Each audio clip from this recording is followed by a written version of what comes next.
Hello, welcome to Proof Weight Loss Surgery Works. It is I, Bandedwendy, your Monday vlogger. Late, my apologies. I just want to jump right into this topic. It is about emotions after weight loss surgery. How do you deal, right? How do you deal with high stress and emotional situations since having weight loss surgery?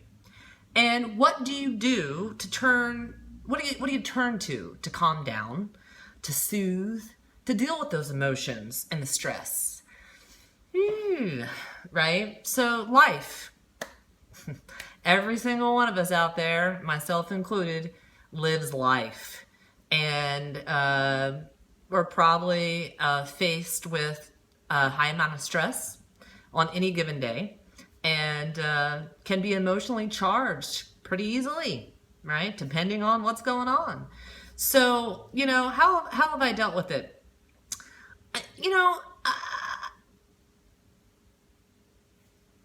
I never believed I was an emotional eater prior to, when I had weight loss surgery. Hearing the words emotional eater, I was like, oh, that's not me, right? Because I simply ate all the time for every reason. Good, bad, ugly, happy, sad, elated, depressed, whatever. I was eating. So I couldn't really have a clear cut, I was an emotional eater. No, I was just an everyday life happens kind of, eater. So, I don't, what have I turned to? I've turned to YouTube for sure, and talking out loud about what's going on in my life, whether it be weight loss surgery related or not. My personal support network, my husband, my parents, my friends, both non-weight loss surgery patients and weight loss surgery patients. I think one of the best qualities of those you love and consider your circle are the fact that they're willing to listen. And sometimes you just need someone to listen and not necessarily talk back. But sometimes you need that talk back too, So I've definitely utilized those resources. Fitness for me became a huge way for me to relieve stress. I used to work out after I worked, 7 to 3 every day. I was on that treadmill, or I was out running, or I was doing my P90X by 4:20 every afternoon.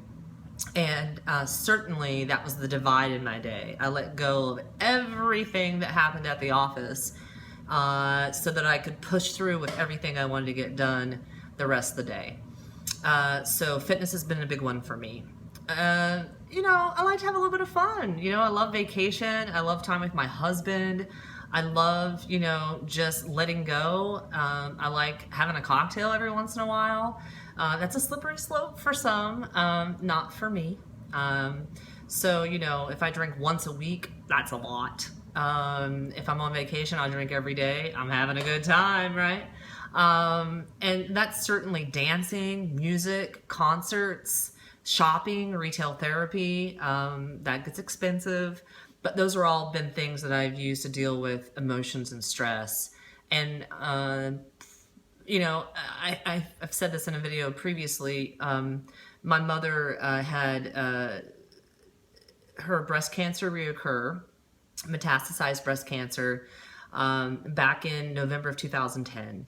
Back in 1995, she had it originally. It came back in 2010. And it was terminal.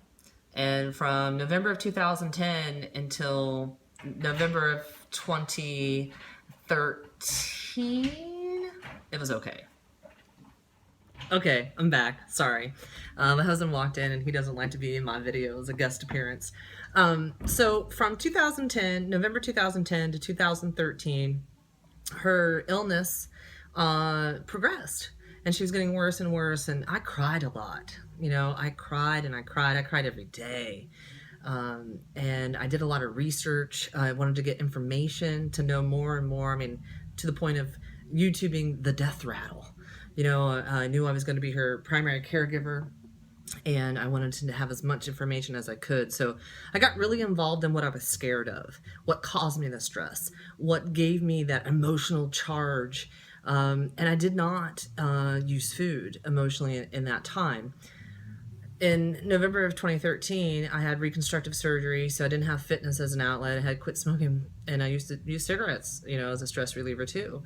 I wasn't smoking, and I had a CC taken out of my band. I had a lap band prior to reconstructive surgery, so I was open, if you will. And I went home to take care of my mom in the beginning of December of 2014, and put all that together.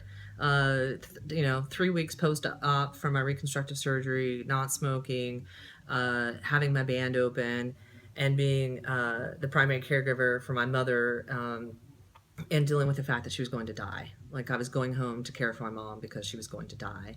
And it was a winter polar vortex, they called it, in Ohio. And I used to live in Los Angeles, so it'd been a long time since I'd been home for winter, 20 years. And I was reaching for M&Ms. I was soothing. That's where finally at that 3-year mark of knowing this was happening is when I finally started soothing with food. And it was really just M&Ms, and maybe it was bigger quantities of food than I was eating previously, but I didn't have the fitness as an outlet. I didn't have my husband. I didn't have my job. A lot of times I would focus on work when things were stressful, other places, because that was like a freedom thing. I was an emotional eater, and that was really the first time that I was faced with the fact that I did use food to soothe, right?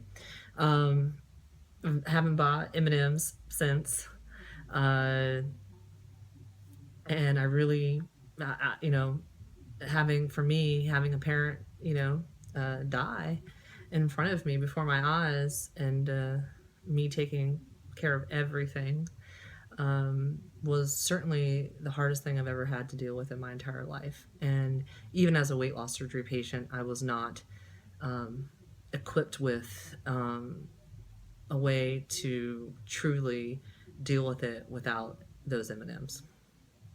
But I recovered, and it hasn't happened again. I don't have that. So those things, the fitness, my loved ones, my family, vacations, finding positive stuff in the day, yoga, ways where I can center myself and ground myself, having a drink every once in a while. Those are things that talking out loud is a big one for me, use to handle stress and emotions.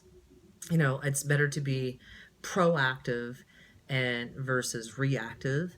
And I found that there's always a solution, unless it's death, right? You can almost come up with some type of solution. So if there's a problem, what's the solution? And I'm pretty positive, right? I have a positive mental attitude 98% of the time. And so I know good things are possible, and that this too shall pass. So anyway, that's my video. Thanks for watching. Have a great night, guys. Bye.